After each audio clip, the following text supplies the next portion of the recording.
Habang nasa gitnang lane ng National Highway sa Tulunan, Cotabato ang isang tricycle, unti-unti itong gumigilid hanggang sa bumangga ito sa poste. Nahulog sa gilid ng kalsada ang tricycle at nagpaikot-ikot. May mga tumulong namang motorista sa tricycle driver. Ayon sa barangay captain ng La Esperanza, nagtamo ng mga minor injury ang tricycle driver na lasing umano noong mga panahong yon. Wala siyang pahayag.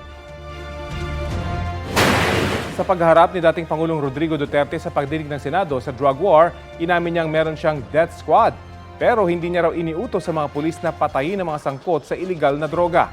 Narito po ang aking report. Meron akong death squad, pero hindi yung mga pulis. Sila rin yung mga gangster. Yung isang Mr. Chair? gangster, utusan ko. Patayin mo yan, kaya kung hindi mo patayin yan, patayin kita ngayon. Ito ang pag-amin ni dating Pangulong Rodrigo Duterte tungkol sa Davao Death Squad nang humarap siya sa Senate Blue Ribbon Committee na nag-iimbestiga kaugnay ng kanyang giyera kontra droga. Nabanggit nyo, may sarili kayo ngayong tinayo na hit squad. Is that what you're trying to tell us? Para hindi po kami nalilito po. I mean, can we be very clear? Hindi naman death Salitang squad. ano po ito? Salitang diretso. Opo. Hindi naman death squad. Basta alam ng tao sa Davao na nandyan ako at magkamali ka and you commit a heinous crime at walang mapuntahan yung agrabyado, ako yan. May rewards po ba yung 7 taong iyon kapag nakakapatay sila? Ay, hindi ma'am, mayayaman yung maraming na mayayaman sa Davao. Hindi Ano mo pong kaya- koneksyon ng mayayaman sa Davao Gusto dun sa pumatay miyembro ng ng mga death kriminal. squad? Because Ibig they want their city to be safe. Nagbibigay sila, yung Because mayayaman, they want ng reward sa business to death thrive. squad? Maringgit ni Duterte, bilang Pangulo, wala siyang utos sa mga pulis na patayin ang mga sangkot sa droga. Call of duty of the president. Ako yun. Kasi ako yung presidente sa panahon ko. At hindi po ako nagkulang, Mr. Senator. Nag-warning ako lahat narinig ng Pilipinas. Huminto kayo sa droga. Bitawan ninyo, drop it. Kasi magkakaproblema talaga tayo. May patayan. But it was not a state-sponsored killing. Pero sabi ni Duterte, ipinayo niya sa mga pulis na himukin ang mga kriminal na manlaban. Sabay turo sa mga dating police generals na dumalo bilang anyay death squad. Lahat itong sa right side ko, dumaan ito ng Chief of Police, Police Director. Puro commander ng death squad yan. Si Senator De La Rosa. Death squad rin yan.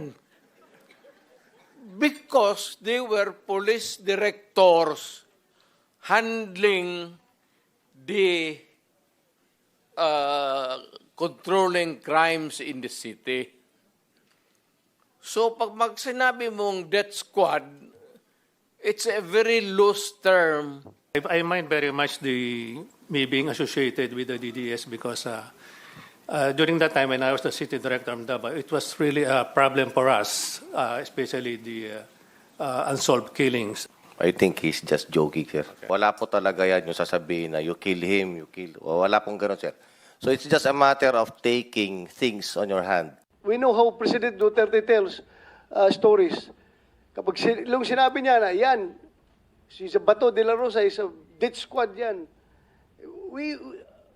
Ako, 100% joke talaga yung sinabi niya. And in fact, binawi naman niya afterwards. Sinabi niya na hindi kasama ang pulis. Sinabi nyo na in-encourage nyo ang PNP na i-encourage yung suspect na lumaban. Yes. Para mapatay, para Yes. masabing nanlaban. Correct. Correct. Para That was a very ma-minimize. incorrect. Correct, yes. Alam Kung niyo- pabalikin ako, sir, gagawain ko uli yan. Dublado. Nakaharap din ni Duterte sa pagdinig si dating Senadora Laila de Lima. Sa harap ni de Lima at ng mga kaanak ng mga namatay sa ilalim ng Duterte drug war, Sinabi ni Duterte na hindi siya magsusori, bagaman inaako niya ang responsibilidad sa kampanya. Do not question my policies because I offer no apologies, no excuses. I did what I had to do. And whether you believe it or not, I did it for my country. For all of its successes and shortcomings, I alone take full legal responsibility. Ako ang managot. At ako ang makulong.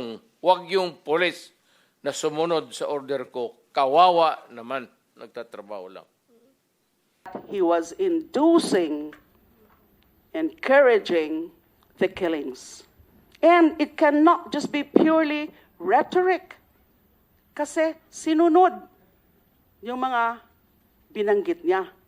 Sinunod yung kanyang mga sinasabi na kailangang patayin ng mga yan.